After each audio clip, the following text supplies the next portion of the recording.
ये राज्य के लिए एक बड़ा अवसर हमारे सामने है और इसके कारण से आज जहाँ इन्वेस्टमेंट इतनी बड़ी मात्रा में आ रहा है, इतनी बड़ी संख्या में आ रहा है, वहीं राज्य के अंदर जो हमारी राजधानी है वो राजधानी भी तेज़ी से बदली है। जो काम हमारे कुछ विलम्ब से चल रहे थे वो काम भी तेज़ी से हुए हैं। ग्लोबल इन्वेस्टर समिट को लेकर मुख्यमंत्री धामी उत्साहित हैं। उनका दावा है कि भविष्य में उत्तराखंड के भीतर बहुत सारे बदलाव आएंगे और वो ये भी कह रहे हैं कि बहुत सारे आ भी चुके हैं। यानी धामी ने अपनी ही सरकार की नाकामी भी गिनाई है कि कैसे देहरादून में अब तक काम नहीं हो पा रहे थे। जिस स्मार्ट सिटी को लेकर तमाम बातें हो रही थी, अब ग्लोबल इन्वेस्टर समिट की वजह से कम वो काम आगे बढ़े हैं।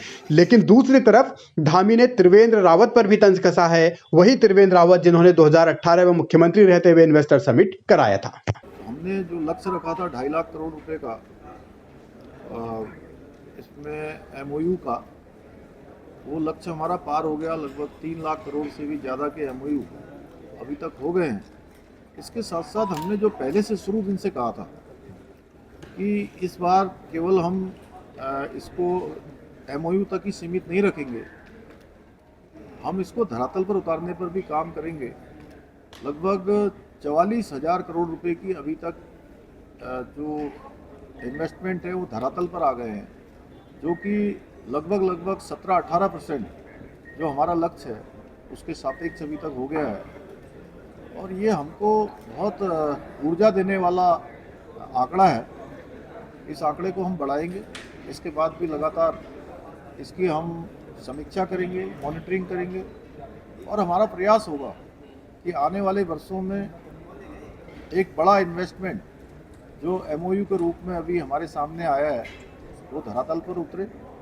इन्वेस्टर समिट में हुए एमओयूज को सिर्फ एमओयूज तक सीमित नहीं रखा जाएगा, बल्कि उन्हें ग्राउंड पर उतारा जाएगा। यही धामी का तंज है, क्योंकि 2018 में जो बातें हुई थी कि इन्वेस्टर समिट तो हो गया लेकिन एमओयू हुए और उन एमओयू को धरातल पर नहीं उतारा गया। त्रिवेंद्र रावत ने बीते दिनों धामी सरकार पर तंज कसा था कि सिर्फ एमओयू हो जाए उससे काम नहीं चलेगा, उनको जमीन पर उतारना होगा। लेकिन जो त्रिवेंद्र की नाकामियां थी, जो त्रिवेंद्र ने सीखा, वही बात उन्होंने कही थी और धामी ने यही ताना अब पलटवार करके मारा है। इन्वेस्टर समिट करने के लिए शुरू में हमने जब तैयारियां शुरू करी तो उसको बहुत ही जैसे शून्य से हमने कहा कि इसको हम शुरू करेंगे। शून्य से सबसे पहले तो हमने अपने सभी जो हमारे यहाँ पर लगे हुए उद्योग थे, जो हमारे यहाँ के उद्योगपति हैं, उद्योग समूह के लोग हैं, उन सभी से हमने चर्चा वार्ता की, उनके सुझाव लिए और उन्होंने जो हमको कुछ समस्याएं बताई, कुछ पॉलिसीज में उन्होंने संशोधन की बात करी, हमने उन सबको जो है अपने कार्यक्रमों में लिया, अपनी पॉलिसियों में लिया और लगभग 27 से अधिक 30 के लगभग पॉलिसी हमने नई बनाई। कुछ पॉलिसियों में हमने संशोधन भी किया। इसके साथ साथ जो हमारी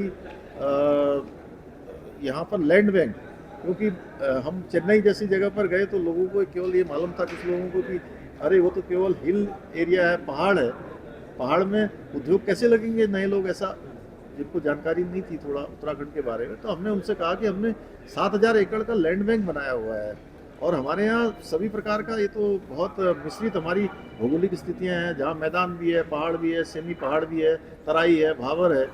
तो जब सबकी जानकारी में ये आया तो उद्योग समूह के लोगों ने, चूँकि देवभूमि है, धामी ये कह रहे हैं कि निवेश के लिए उन्हें कैसे उद्योग नीति में बदलाव करना पड़ा, कैसे तमाम अलग अलग चीजों को परखना पड़ा, कैसे नई तैयारियां करनी पड़ी। जबकि त्रिवेंद्र रावत अपने दौर को सर्वश्रेष्ठ बताते रहे। त्रिवेंद्र ये कहते थे कि उन्होंने जो किया वो सबसे अच्छा कर दिया, लेकिन अब धामी ने उनमें ही खामियां निकाल दी हैं और ये कह रहे हैं कि उनको तो बहुत सारा काम करना पड़ा, इसी वजह से इतना निवेश आया है। यानी त्रिवेंद्र और धामी की तल्खी अभी जारी है। पहले त्रिवेंद्र ने अलग तरीके के सवाल उठाए थे, अब उन्हीं सवालों का जवाब धामी ने अपने अंदाज में दिया है और बीजेपी की अंदरूनी सियासत आगे की लड़ाई का भी आगाज कर चुकी है।